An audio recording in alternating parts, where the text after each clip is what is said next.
Bom dia para você que está em casa. Bom dia, família. Bom dia. Bom dia, irmã Beth. Bom dia, professora Paula. Tudo bem? Sim. Bom dia para você que está em casa. E bom dia, Escola de Profetas. Bom dia. Que especial, né? Hoje, primeiro dia da semana, dia que Deus está nos dando uma semana nova, que coisa boa. Que tal a gente falar com Ele e pedir a Ele as bênçãos para esta semana? Sim, né? Já vamos começar a semana com as bênçãos de Deus. Sim. Vamos orar? Sim. A senhora ora por nós, irmã Beth? Pai nosso que estás no céu, que santificado seja o seu nome, Senhor. Amém. Nesse momento, que tudo que façamos aqui seja para a sua honra e glória, ó Pai. Nos abençoe, nos dê um estudo, Senhor, que possamos entendê-lo e levar à frente, Senhor. Que todos que estão em casa assistindo esse vídeo possam anunciá-lo também, Senhor, e levar a sua palavra. Nos abençoe, nos guarde. É isso que lhe pedimos e agradecemos. Em nome de Jesus. Amém, Senhor. Amém. E para nossa semana ficar mais alegre, mais feliz, nós vamos cantar o hino 226. É manhã no coração. Vamos cantar?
Amém. Que seja amanhã no coração de todos que estão aqui nos escutando, né? Sim. E agora, irmã Beth, vamos decorar então o nosso versinho, repetir Sim, vamos decorar para gravar no nosso coração e ter esse verso para falar durante o dia, em todos os momentos, para nos alegrar e lembrarmos de Deus. Sim, e onde está o nosso verso? Em Mateus 24, 24. Então vamos lá no 3? 1, 2, 3. Mateus 24, 24. Porque surgirão falsos cristos e falsos profetas, e farão tão grandes sinais e prodígios que, se possível fora, enganariam até os escolhidos. Mateus 24, 24. Mateus 24, 24.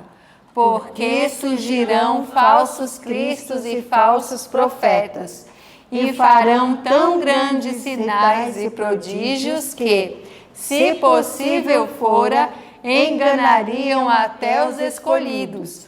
Mateus 24, 24. Mateus 24, 24.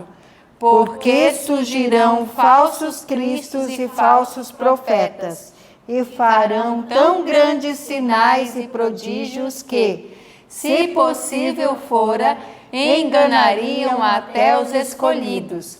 Mateus 24, 24. Que verso importante, não é, irmã Beth? Sim, muito importante. Que diz que vão fazer sinais e prodígios, né, para enganar. Que tempo é esse que nós estamos vivendo? Por isso, quem estuda a Bíblia não vai ser enganado. Continue estudando e fique com o estudo. E até depois. Até a próxima. Um bom dia para você.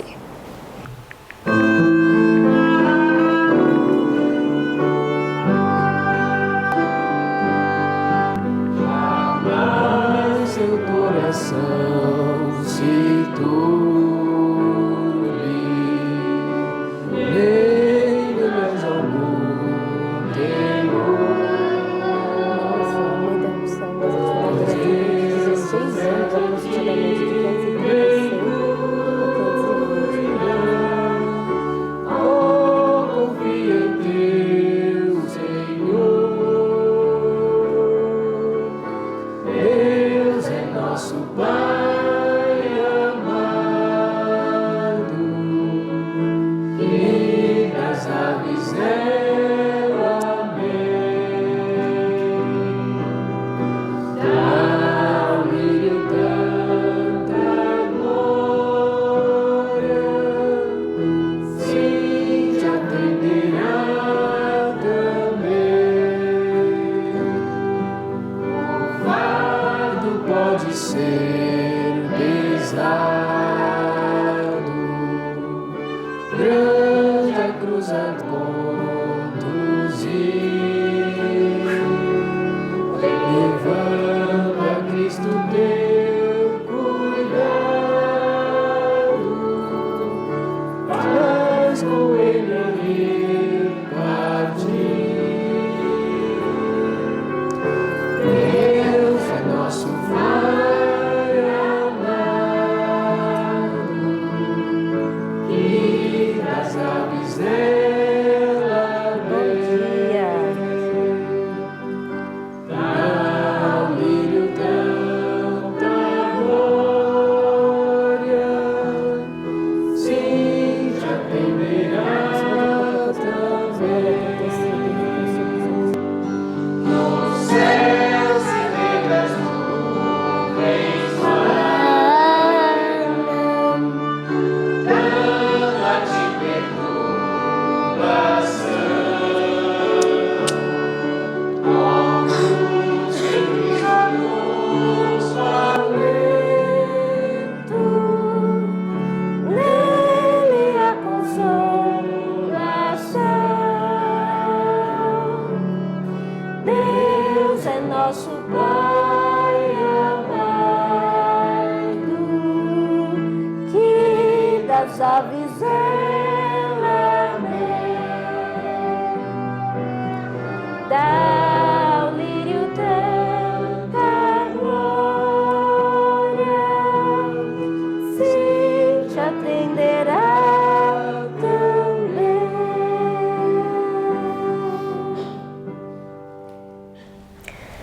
Muito bem, Então, chegou o momento, né, Pedro, de Chegou o momento. comentarmos sobre a palavra de Deus. Eu sei que você está aí com a sua Bíblia toda marcadinha, cheia de comentários. Então, nós vamos compartilhar com as pessoas aquilo que Deus falou no nosso coração nessa madrugada. E nós lemos nessa madrugada Esdras, né? O livro de Esdras, capítulo 4, 5 e 6, não foi? Exatamente. E também no Profetas e Reis, o capítulo 50, Esdras e o sacerdote e escriba. Nós vamos falar um pouco sobre a vida de Esdras, quem foi ele e como foi que ele entrou aí na história do povo de Deus, tá bom? Exatamente. Então vamos fazer um breve resumo do capítulo 4, 5 e 6, que na realidade é uma história só, né? Sim, exatamente. Sim. Aqui no capítulo 4, nós podemos notar o oferecimento de ajuda dos povos, dos adversários de Judá e de Benjamim.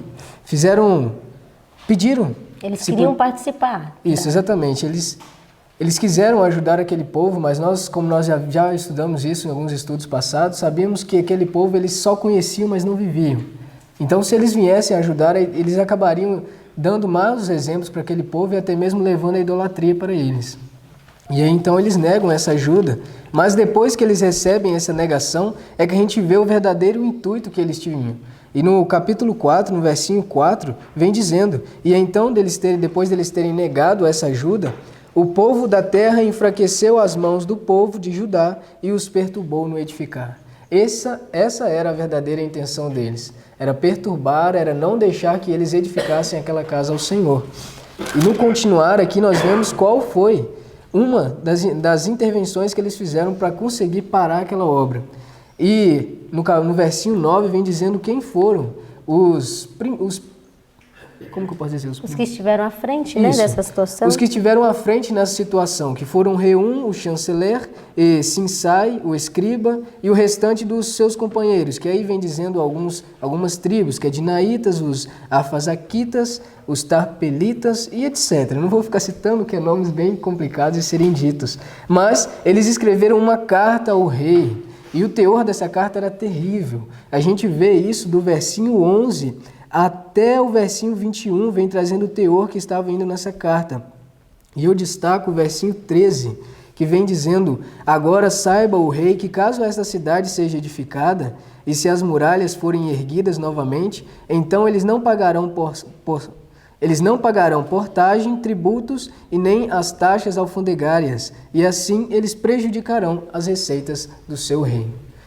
Usaram um ótimo argumento, né? Um ótimo argumento. Um ótimo argumento. Tanto que quando o rei escuta, quando essa carta chega até o rei, o que ele diz? Manda parar essa obra agora. É para mandar parar. E quando é enviado um representante para falar com o povo os judeus, né, com o povo de Judá e Benjamim, e aí eles contam toda a história. Não é assim que acontece. Nós recebemos um decreto, sim, lá do rei Assírio, do rei Ciro, para poder construir isso daqui, porque aconteceu isso, nós fomos rebeldes contra Deus, e ele conta toda a história e de que há um decreto. E ele diz assim, procure, peça para o rei procurar lá, que ele vai encontrar esse decreto. E aí, olha só o favor de Deus, a misericórdia de Deus sobre esse povo. O governador que foi representando o Medo-Pérsia disse assim, então continue, que eu vou falar com o rei, continue a obra, que eu vou lá falar com o rei, confirmar se há realmente esse decreto que vocês estão falando, e eu volto com a orientação que o rei tem para dar. Sim, exatamente. Isso no capítulo 5, né? Já no capítulo 5. Já estamos no capítulo 5, exatamente. E sabe o que estava por trás disso tudo? No versinho 5 vem dizendo, porém os olhos de Deus estavam sobre os anciãos dos judeus, para que eles não os pudessem fazê-lo cessar, até que esta questão viesse até Dário, e então eles retornariam a resposta por carta acerca desta questão. Ou seja, era tudo Deus por trás disso, né? E era aí ele segurando. é quando sai o segundo decreto. O segundo decreto. Isso é muito importante nós falarmos. O primeiro decreto veio ali no reinado de Ciro, não foi isso? Sim. Agora, no reinado de Dario, vem o segundo decreto. Porque nós agora, hoje no estudo, vamos falar também um pouquinho sobre o terceiro decreto, não é isso? Exatamente, que aí já vem no capítulo 6, né? Exato. E então, quando sai esse segundo decreto que diz assim, pode continuar construindo, pode continuar avançando, e ele ainda envia mais condições para que o povo continue construindo, nós vamos ver aqui no capítulo 6, no verso 14 e também no verso 15, a seguinte informação, ó: os anciãos dos judeus iam edificando e prosperando, em virtude do que profetizaram os profetas Ageu e Zacarias, que a gente já estudou sobre eles, a maneira como eles ajudaram o povo de Deus, e edificaram a casa e a terminaram segundo o mandado de Deus de Israel, e segundo o decreto de Ciro, de Dario e de Artaxerxes, rei da Pérsia. Acabou-se esta casa no dia 3º do mês de Adar, no 6º ano do reinado do rei Dario. Enfim, o templo foi reconstruído. E após essa reconstrução, diz que os filhos de Israel, os sacerdotes, os levitas, estou lendo o verso 16 do capítulo 6, diz que todos eles celebraram com regozijo a dedicação desta casa de Deus. Interessante, nós fazemos um paralelo. No Templo de Salomão foram gastos aí cerca de 7 anos para construir, né, o Templo de Salomão. Agora, na reconstrução do Templo de Zorobabel, como ficou conhecido, já que era ele que estava à frente da obra, foram gastos aí quase seus 21 anos. Imagina quanto tempo a obra ficou parada. Porque do primeiro decreto até o 3º decreto foram 70 anos. Quanto tempo não ficou parada a obra de Deus? É verdade. Foram muitos anos parados, eram muitas interrupções, né? Eram muitas lutas, mas o templo foi reerguido.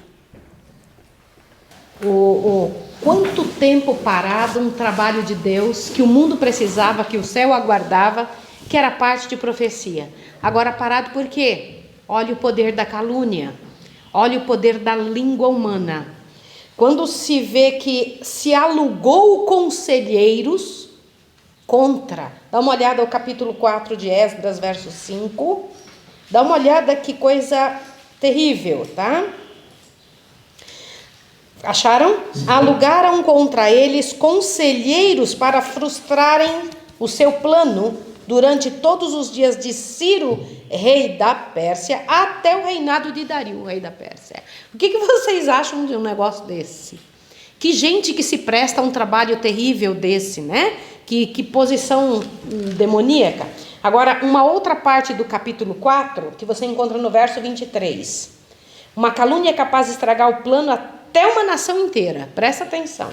Logo que a cópia da carta do rei Artaxerxes foi lida perante Reum, Sinsai, o escrivão e seus companheiros, foram apressadamente a Jerusalém, aos judeus e os impediram, como é que diz aí? E o que mais? E com grande violência. Não é isso que diz? Imaginem como é que alguém tem coragem de fazer um negócio desse. Agora eu pergunto para vocês, qual era a razão para impedir? Quero que vocês pensem. Qual era a razão para tudo isso? Qual era a razão plausível? Qual era a verdade que eles tinham na mão para dizer isso tem que ser impedido, isso não pode ser continuar a reconstrução? Não. Por quê? Ai, vem cá, então não tinha uma razão? Não tinha. Tinha um decreto, né? Um decreto do rei mandando a construção. Para fazer a construção. Muito bem, Maria. Tinha um decreto dizendo para fazer. E não tinha um decreto de alguém pequeno, era o rei. Era algo que Deus queria. Mas por que estava parado? Por que alguém estava pedindo para falar? Nós temos que analisar por que dizemos não para algumas coisas. Quais são as nossas razões para nós ficarmos contra um negócio ou outro? Às vezes nós brigamos, botamos o pé, xingamos, reclamamos em cima de uma coisa que nem tem importância para nós. E que, na verdade, isso só é o nosso meio de expor os nossos azedumes. Vocês não acham terrível isso? Ali nós encontramos uma situação tenebrosa que demorou e atrasou. Olha que terrível. Nossa linguagem pode atrasar a vida até de uma nação. Que é o que nós vimos aqui. Isso me impressiona. No entanto, quando Deus quer, nem o diabo impede, sim ou não? Quando Deus quer e pronto. Foi o que aconteceu aqui. Então lá vai. Quantos decretos precisa para dar conta do negócio? Quanto tempo vai ser necessário para que isso aconteça? Então o Senhor Deus faz acontecer. Tá bem? Mas é muito importante, você que está em casa, observar esses dois capítulos. Esses dois capítulos, capítulo 4 e capítulo 5, são de extrema importância, para que você entenda o porquê da contagem dos 2.300 dias. Aonde se inicia? Por que isso? Por que nós afirmamos, e Daniel, da Bíblia também afirmava, que uma contagem de tempo determinava o tempo do fim, o fim da história do planeta, que é isso que nós estamos vendo. Então você não pode deixar de observar isso, tá bem? Então, o primeiro parágrafo do capítulo 50 do Profetas e Reis já vem iniciando falando sobre isso que a professora Maísa e a irmã Maria já comentaram. Diz que cerca de 70 anos após o retorno do primeiro grupo de exilados, sob a liderança de Zorobabel e Josué, que era o sumo sacerdote, né? Artaxerxes Longímano subiu ao trono da Medopécia. O nome deste rei está em relação com a história sagrada por uma série de importantes providências. Ele foi durante o seu reinado que Esdras e Neemias viveram e trabalharam. Ele foi quem em 457... Talvez esse número seja conhecido para você, se não for vai se tornar, né? Ele foi quem em 457 a.C. baixou o terceiro e final decreto para a restauração de Jerusalém.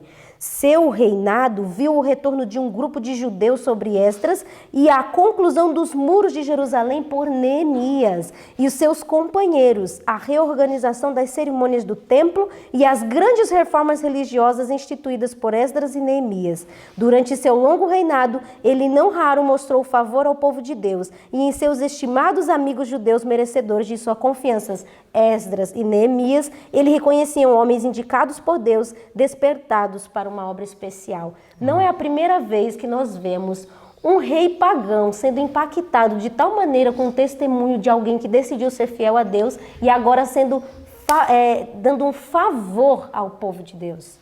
Eu costumo comentar com vocês, alunos, mas eu quero lembrar você que está em casa. Uma coisa importante, quando eu cheguei na América para poder começar a trabalhar, isso há muitos anos atrás, eu percebi que o pessoal americano, que os americanos gostavam muito de dinheiro e eu não tinha um centavo, e eu precisava me dar bem naquele país, e tinha que funcionar. E eu percebi que um grupo grande de pessoas se ajoelhavam na frente do dinheiro.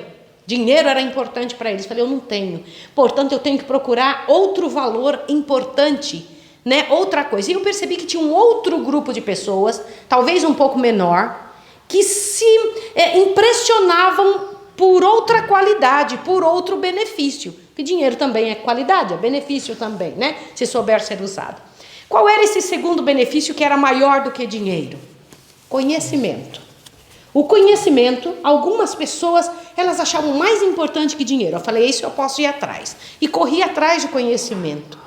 Mas eu descobri que tinha algo mais importante ainda, que um outro grupo de pessoas se importavam mais ainda do que conhecimento. Algo mais importante ainda que conhecimento existe sim. Um grupo de pessoas paravam para ouvir sabedoria. Um grupo grande gostava de dinheiro, um outro grupo gostava de conhecimento, um outro grupo ainda mais seleto gostava de sabedoria. Mas eu descobri com o passar dos anos que tem algo maior ainda do que sabedoria e que a gente tem que ter e que isso não vai custar nem um centavo, que isso é necessário, mas que não é somente um grupo de pessoas ou na América ou seja onde for que se impressionam. O que aconteceu com Esdras e Neemias? O que aconteceu com Daniel que impactavam o coração dos reis, das pessoas por onde eles passavam? Eles possuíam esse quarto detalhe, esse quarto valor. Qual era? Santidade. Santidade é algo que o preto, o branco, o culto, o inculto, o empregado, o empregador, todas as pessoas podem ter. E esta qualidade, até os demônios se curvam na frente. Que ninguém consegue parar na frente da santidade. A santidade tem a capacidade de tornar a pessoa impressionada. Ela fala, o que é isso? Porque ela impacta qualquer pessoa. Foi isso que aconteceu com Esdras e Neemias e Daniel e outros no passado. Você vê a história de José, que na frente do maior monarca de toda a terra, causaram uma transformação mundial por causa de algo que não era dinheiro, não era simplesmente conhecimento, não era tão não somente sabedoria, era uma aplicação da sabedoria com as atitudes do céu, não é? Porque você sabe que conhecimento você pode ganhar dos livros, mas sabedoria é só de Deus. Você sabe que a sabedoria te leva a buscar a santidade. É isso que aconteceu com esses dois homens.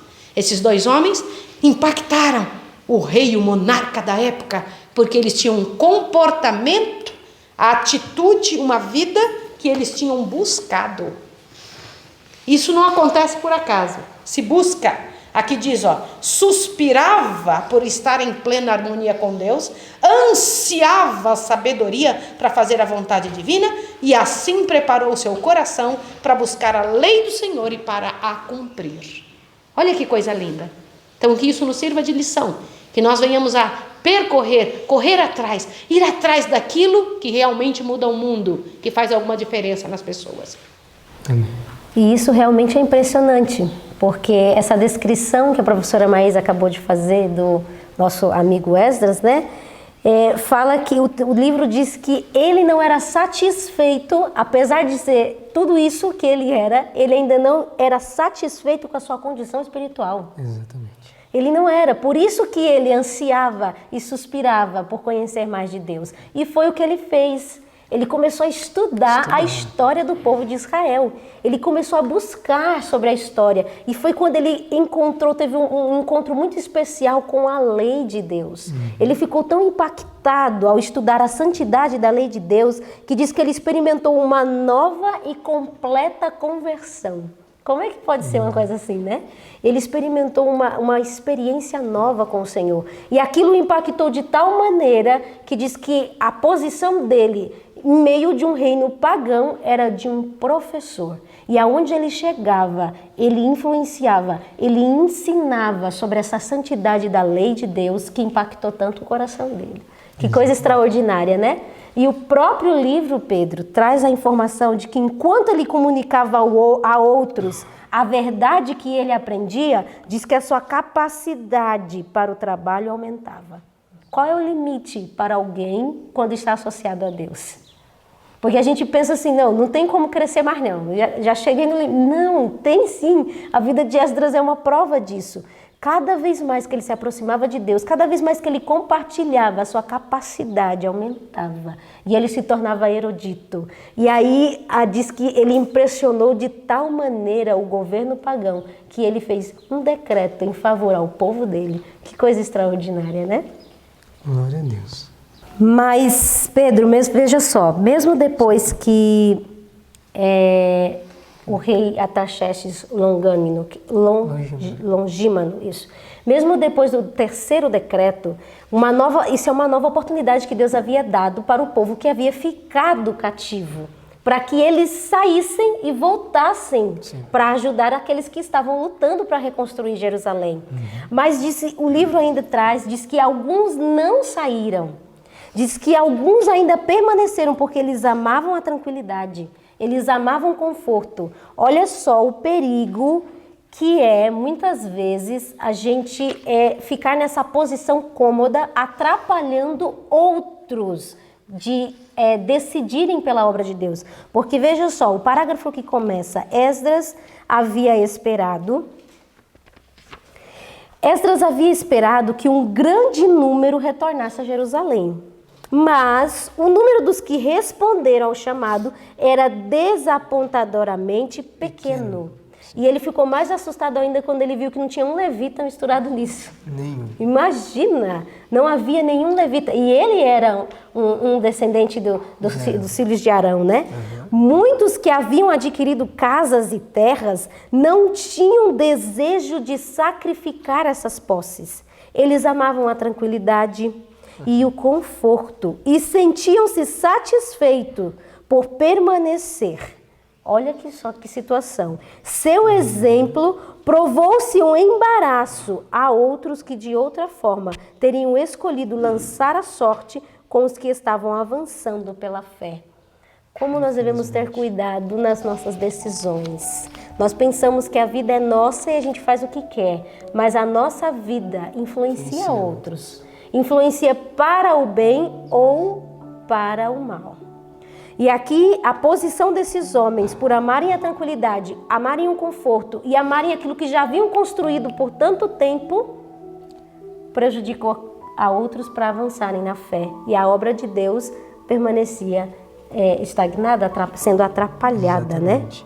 né? Isso nós encontramos na página 614, no segundo parágrafo. Os filhos, um pouquinho mais à frente, os filhos de Levi falharam no momento em que a influência de uma decisão de acompanhar seus irmãos teria levado outros a seguir-lhes o exemplo. Sua estranha indiferença é uma triste revelação da atitude dos israelitas em Babilônia em relação aos propósitos de Deus por seu povo. Infelizmente, eles, pela sua influência, eles não somente prejudicaram a si próprios, mas também prejudicaram aos outros também que estavam ali junto com eles. Que triste, né? Muito triste. Como infelizmente nós gostamos do cativeiro. E nós vemos que então o rei se torna favorável a Esdras e dá a ele não só a ordem, mas também dá a ele possibilidade financeira para ele voltar e continuar a obra. E eu achei incrível essa parte que o livro traz, dizendo que ele falou tanto do amor de Deus, falou tanto do poder do Deus de Israel, como o Deus de Israel era grande para cumprir os seus propósitos, que ele ficou envergonhado de pedir ao rei uma comitiva de proteção durante esta viagem, que era uma viagem perigosa. Nós vamos ver que eles levaram 4 meses para retornar. Imagina isso, porque iam mulheres, crianças, e eles iam nos passos das crianças, e iam com uma grande quantidade de dinheiro. Imagina, mas ele se tornou constrangido. Ele tinha falado tanto do poder de Deus que ele falou: como é que agora eu vou pedir proteção se eu disse que Deus é um Deus que protege, é um Deus que cumpre o seu propósito? Vou ter que encarar essa viagem na força, né? Vou ter que ir confiando mesmo agora em Deus. E é justamente isso que o parágrafo que diz assim, ó: nisso Esdras e seus companheiros viram uma oportunidade de magnificar o nome de Deus entre os pagãos. Eles falaram: essa é a nossa oportunidade de testemunhar sobre o nosso Deus. A fé no poder do Deus vivo seria fortalecida se os próprios israelitas revelassem agora implícita confiança no seu divino guia. Determinaram-se, pois, depositar sua segurança inteiramente nele. Não pediram nenhuma guarda de soldados. Não dariam aos pagãos qualquer ocasião de atribuir ao poder do homem a glória que somente a Deus pertence. Não permitiriam que surgissem na mente dos seus amigos pagãos qualquer dúvida quanto à sinceridade de sua dependência de Deus como seu povo. Se nós falamos, então agora nós vamos ter que viver. A força seria obtida, não através de riquezas ou do poder e influência de idólatras, mas mediante o favor de Deus. Eles seriam protegidos exclusivamente pelo conservar diante de si a lei do Senhor, esforçando-se por obedecê-la, e somente por isso. Glória a Deus. Glória a Deus. E que testemunho que eles deram. Eles foram realmente, chegaram em paz, em tranquilidade, não faltando nada, e concluíram a obra do Senhor. Quanto nós temos que aprender com a história desses nossos amigos, desses nossos heróis da fé. Que preciosas lições nós aprendemos no nosso estudo de hoje. De coragem, de fé, de dedicação, santidade, de busca ao Senhor. E isso é possível. Se foi possível a Esdras, se foi possível a Neemias, a Daniel, então é porque é possível para nós, porque é o mesmo Deus que ainda opera nos dias de hoje. Então, neste momento, eu gostaria de convidar a professora Maísa. Vamos orar juntos? Vamos agradecer ao Senhor? Vamos lá, filhinhos. Obrigada, Pai Santo, porque o Senhor deixou registradas estas histórias, que elas servem como exemplo para a nossa história pessoal, para que possamos compreender coisas tão sérias de nossa ação diante do mundo e das oportunidades que o Senhor pode dar na nossa vida para que também possamos ser úteis. Abençoa-nos aqui, Senhor, as pessoas que estão em casa, os nossos amigos aqui do Detox que estão conosco nessa casa, as grandes responsabilidades que temos como teus filhos, rogando a Ti, Senhor, que nos ajude dentro do determinado plano, que o Teu plano se estabeleça na nossa vida, em nome de Jesus. Amém. Amém. Amanhã, um abraço. Tchau, tchau.